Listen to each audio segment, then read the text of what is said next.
Hi there and welcome back to another 32-bit rant video, and today we're going to be looking at the old net and how it can give your old PCs that can't run modern things a new lease on life by exploring the internet that has not existed for quite a while.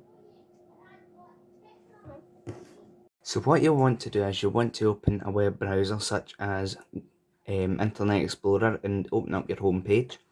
Go up to that bar up there and then we'll head over to the old net by typing in www.theoldnet.com. As you can see, I've used it already, so I can just hit enter and it takes you into here so you can search for anything you like. Now, I could look up the band Simple Mind, the band I'm quite fond of. So if I use this bit, I can look up their website from quite a while and then it will load it up like so. And you can look at their website, which I presume is this one. Of course, you're going to get a couple of options. Here you go. It will take a wee while to load, but it does work not too bad. So if we click on here, it takes us into their website. And at that, obviously you can see that the old net is a pretty useful utility. Well, if you're like me, you've probably spent far too much time exploring the internet of times gone by.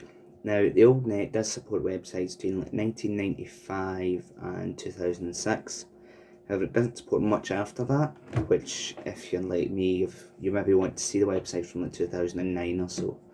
However, it's actually still a really good thing. You can look at past versions of websites that still out even today.